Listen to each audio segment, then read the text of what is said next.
I was 22 when everything came out, and I can still recall the moment as if it's etched in my memory. Sunday lunches at my parents' house were usually noisy but routine. My mom fussed over the roast, my dad pretended to read the paper while sneaking food from the kitchen, and my brother Noah bragged about his latest purchase or trip.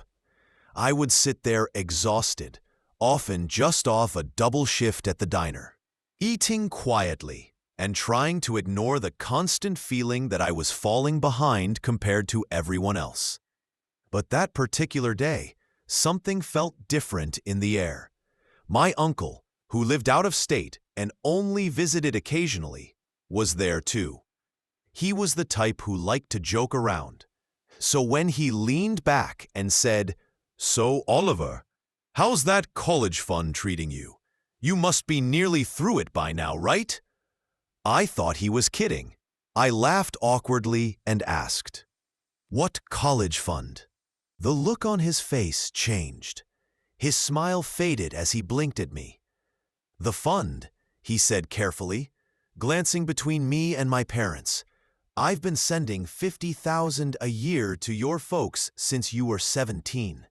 They told me it was for your tuition and living costs. You didn't know?" The room fell into a silence that made my stomach twist. My mom froze. My dad cleared his throat but kept his eyes on the floor, and Noah suddenly became very interested in the table centerpiece. My uncle's voice tightened. "You mean you didn't get it? Where has the money gone?" Time felt like it slowed. My heart pounded as I realized the truth. I hadn't received a cent. I had been taking out loans, scraping together rent, living on canned soup and cereal most nights just to get by. I worked 2 jobs, one at the diner, another doing inventory at a hardware store, just to avoid dropping out. And now I was hearing that there had been $50,000 a year intended for me. My parents still said nothing. I set my fork down and asked slowly, "Where is the money?" My voice sounded calm, but my hands shook under the table. My dad muttered, "It's complicated. We'll talk later." My mom forced a laugh, saying, "Oh, you know how family finances get. Everything's pooled." But my uncle cut her off sharply. "No, I sent that money for Oliver, not for you, not for family finances. What's going on here?" That's when I caught Noah smirking. Suddenly, memories hit me. The cars he cycled through over the years, the extravagant backpacking trips across Europe and Asia he'd flaunted online, the expensive graduation party he got compared to the simple homemade cake I had. It all clicked. I stood so fast my chair screeched. "So that's how you paid for everything." My voice rose. My mom went pale and whispered, "Oliver, sit down. Don't make a scene." But I couldn't. My uncle demanded answers while my parents tried to wave it away. Period. Insisting it was for the good of the family. Finally, my dad said, "Your brother had opportunities we couldn't pass up. You're fine. You're working, learning responsibility." That was nearly the breaking point. I wasn't fine. I was drowning, and the money meant to help me had been redirected to Noah as if he were the family's priority. Every late shift, every skipped meal, every panic attack over whether I could afford books, all of it crashed down on me. My uncle turned to me, then to them, his tone sharp. "You owe him an explanation, and probably more than that." I didn't stay for dessert. I grabbed my jacket and walked out, trembling. My uncle followed, apologizing. "I thought you knew. I thought they were doing right by you." I couldn't answer.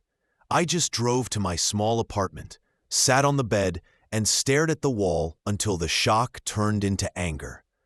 I remembered all the times I had asked my parents for help, with rent, with car repairs, with textbooks, and been told, "Money's tight." They had let me beg from friends, max out credit cards, skip meals, all while funneling my uncle's money into Noah's trips. That night, I pulled out emails, loan statements, and bank records, piecing together a timeline. I even went through Noah's Instagram, matching his posts from Bali, Paris, Dubai, and New York to the years I was scraping by. It wasn't even jealousy anymore. It was a cold realization. The next morning, my phone blew up with missed calls and texts. My mom's messages started gentle, turned defensive, and eventually sharp. "This is family business. Stop making it worse." My dad left rehearsed-sounding voicemails. "Come by. We can work this out." Noah never reached out, though his Instagram showed him skiing in Switzerland. His captions read, "Living life while you can. #blessed." The more I thought about it, the angrier I became. My dad's words echoed, "You're learning responsibility." As if being buried in debt was a life lesson. As if neglect was somehow a gift. I saw the pattern clearly now. I had always been labeled the independent one, while Noah was the dreamer who needed support. It wasn't about love. It was about priorities. And I had never been one. A few days later, I finally went back. Part of me wanted to hear it directly. My mom set the table as if nothing had happened, while my dad waited in the living room. He gestured for me to sit and began, "We didn't mean for you to find out this way. The money was for the family. Noah had opportunities we couldn't ignore, internships, study abroad. We trusted you would manage. You're resilient." I stared at him. "So you decided I didn't need it?" My mom's tone turned soft, but dismissive. "Oliver, you're strong. Noah wouldn't have thrived without those chances. You've always been practical." "You knew I could handle 30,000 in loans?" My voice cracked. "Do you know what it's like to go hungry in class because you can't afford groceries? To lose sleep wondering how to pay rent while 50,000 a year sat in your hands?" My mom winced. My dad finally said, "We did what we thought was right. Noah isn't as driven as you." That was the breaking point. So he needed a third car more than I needed books? Bali over rent? Do you hear yourselves? Noah wandered in, protein shake in hand, smirking. "You're still mad about that? You've always been dramatic. You should thank me. Those trips made me who I am." I couldn't believe it. Who you are. Someone who had everything handed to him while I worked myself to the bone? He shrugged. "Not my fault you didn't ask for more help. You've always been too proud." Too proud. That's what they had turned it into. My struggle was now painted as a flaw. My mom reached for me, but I stood before she could.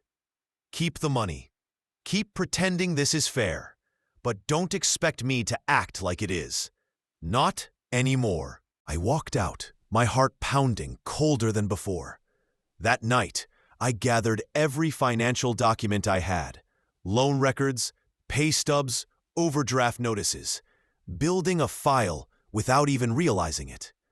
The more evidence I saw, the more determined I felt. 2 days later, my uncle called. "I'm not sending another cent to your parents. If you want, I'll send it directly to you. But your mom says you're being ungrateful." I laughed bitterly. Ungrateful for what? Finding out they lied for 5 years? He sighed. "Oliver, you deserve that money, and you deserve answers." It wasn't just about money anymore. It was about years of being treated as an afterthought. Something inside me shifted. A plan was forming. When I shared a little with a coworker, she shook her head and said, "That's not just unfair, that's theft." Hearing the word out loud made me realize she was right. The following weekend, my mom texted again. "Sunday lunch, 1 o'clock. Please come." We can start fresh. Against my better judgment, I went. But this time, I noticed everything. The way they treated Noah's Tokyo trip like a family achievement. The way my dad handed him an envelope of travel money as if nothing had changed. When my mom asked how work was going, I said, "Great. I picked up a third shift. That should help cover the interest on the loans I shouldn't have needed." Silence. Noah rolled his eyes. My dad muttered, "Don't start." "Oh, I'm just making conversation," I replied with a smile that wasn't really a smile. My mom's jaw tightened. She realized then I wasn't letting this go, and she was right. For weeks, I kept my distance. Midterms and extra shifts filled my time, but the anger simmered. Then one Friday night, after a closing shift, my phone buzzed with a bank notification. My balance was far lower than it should have been. I logged in to find nearly $1,200 gone. My rent money. At first, I thought it was a mistake. Then I remembered. That account still had one cosigner from when I was a minor, my dad. And looking at that withdrawal, I knew exactly what had happened. I called my mom. She answered brightly until she heard my voice. "Why is there money missing from my account?" I asked, cold. She paused. "Oh, your father transferred it. Your brother's Tokyo trip deposit was due." My rent money? For Noah's vacation? My voice shook, and she cut me off sharply. "Don't use words like that," she snapped. "It's all one pool of money, Oliver. We've always shared." "No," I said, standing and pacing, adrenaline rising. "I've been the one paying into that account for years. That's not your money, not Noah's. It's mine." She sighed, like I was being unreasonable. "Your father will replace it next month. You can't think so individually. We're a family. Sometimes sacrifices are necessary." "You mean my sacrifices?" I said bitterly. She didn't argue. I hung up and called Dad. He didn't answer. 10 minutes later, I got a text. "We'll talk Sunday. Stop overreacting." That night I broke down. Not just angry tears, but deep sobs that left me empty. I realized it wasn't even about the money anymore. It was the truth that they'd never see me the way they saw Noah. I could work endlessly, and they'd still label me the responsible one, the one they could take from without guilt. The next day, I went to the bank. I explained everything. The teller was sympathetic, but clear. Because my dad's name was still on the account, the withdrawal was authorized. My stomach sank. I sat in my car for 20 minutes gripping the steering wheel, knuckles white. That weekend, I didn't wait for Sunday lunch. I drove straight to my parents' house Saturday night. Mom opened the door, surprised, and I walked past her. Dad was in the living room watching TV. I stood in front of him and said calm, "Give me my money back." He muted the TV, giving me that disappointed dad look that made me feel 12 again. "We told you we'll replace it next month." "I don't have next month," I said. "Rent is due Wednesday. You're going to transfer it back tonight." Mom's voice came softly from behind me. "Oliver, calm down." "No," I turned to her. "You need to stop treating me like a bank you can raid. This ends here. You take another dollar from me, I file a police report." Silence. Dad's face hardened. "Don't threaten us. We're your parents." "Then act like it," I shot back, "because right now you're acting like thieves." Noah came downstairs, pulling on a jacket. "What's going on?" he asked casually. "Nothing that concerns you," I said. "Is this about the money?" he smirked. "Relax, man. Dad said he'd pay you back. You're acting like we drained your life savings." "You did," I snapped. "You drained the account I use for rent and bills, for your vacation." He shrugged. "Tokyo's expensive. Besides, you can pick up a few extra shifts. You're always working." Something inside me went cold. I didn't yell. I just said quietly, "One day you'll know what it's like to lose everything you think is guaranteed, and I'll be there when it happens." He laughed and walked out. I turned back to my parents. "Transfer the money tonight. If it's not in my account by midnight, I file a fraud report." Mom gasped, "You wouldn't!" I just stared until she looked away. By the time I got home, the money was back. No message, no apology, just the balance restored. I should have felt relief. Instead, I felt empty. Lying awake that night, I realized they weren't going to change. They didn't think they'd done anything wrong. They'd keep taking until I stopped letting them. So I did. Over the next week, I separated every part of my life from theirs. I opened a new account under only my name. I redirected paychecks, updated auto payments, and requested records of all withdrawals and deposits from the past 5 years. I began building a paper trail. Then I thought about something bigger, the money my uncle had sent. If it was $50,000 a year, for 5 years, that was $250,000. If they'd been using it for Noah's cars and trips, there had to be proof.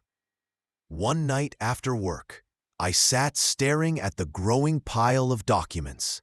For the first time, I let myself imagine actually doing something about it, not just confronting them, but taking real action they couldn't ignore. That's when revenge stopped being fantasy and started becoming a plan. The days after I opened the new account were quiet. No calls, no texts, not even Mom's usual guilt-tripping messages. For a while, I thought maybe they were reflecting. Then Sunday came. My uncle called around noon. "I just got off the phone with your dad," he said, voice clipped. He shrugged. "Tokyo's expensive. Besides, you can pick up a few extra shifts. You're always working." Something inside me went cold. I didn't yell. I just said quietly, "One day you'll know what it's like to lose everything you think is guaranteed, and I'll be there when it happens." He laughed and walked out. I turned back to my parents. "Transfer the money tonight. If it's not in my account by midnight, I file a fraud report." Mom gasped, "You wouldn't!" I just stared until she looked away. By the time I got home, the money was back. No message, no apology, just the balance restored. I should have felt relief. Instead, I felt empty. Lying awake that night, I realized they weren't going to change. They didn't think they'd done anything wrong. They'd keep taking until I stopped letting them. So I did. Over the next week, I separated every part of my life from theirs. I opened a new account under only my name. Then came the breaking point. Thursday night, after a brutal 12-hour day, I collapsed on the couch and opened social media. Noah had posted a photo, first-class tickets, champagne in hand, captioned, "Off to Tokyo. Thanks Mom and Dad for making this happen." My stomach twisted. He wasn't subtle. He was bragging about the trip they'd stolen from me to fund. Friends commented, "Your parents are the best. You're so lucky." My blood boiled. Scrolling through his photos, airport lounges, sushi platters, jokes about Dad's credit card, I realized he knew exactly what had happened and didn't care. That night, my lowest point, I lay awake wondering if being the good son meant being ignored, if standing up for myself only made me the family scapegoat. For a moment, I almost believed them, that I was the problem. But then I remembered every late rent notice, every time I asked for help and got excuses while Noah got luxuries. And something shifted. I pulled out the file I'd been building. Bank statements, loan records, emails, Noah's posts. For the first time, I didn't feel powerless. I had proof. Dates, amounts, transactions lined up perfectly with their spending. The next weeks, I worked in silence. I gathered credit reports, account transfers, even family group chats where they planned Noah's trips. No one knew what I was doing. This wasn't about an argument anymore. It was preparation. Oddly, it gave me clarity. I stopped answering calls, stopped going to Sunday lunches. When I saw Noah's posts, I just filed them away. For the first time, I felt something like hope. Then came the shift. My uncle called weeks later. "I'm sending next year's money directly to you. I don't trust them anymore."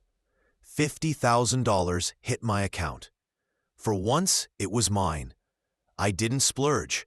I caught up on rent, paid down a loan, bought real groceries.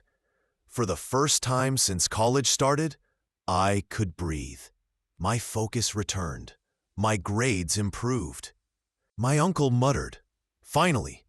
Mom whispered, "Oliver, not here."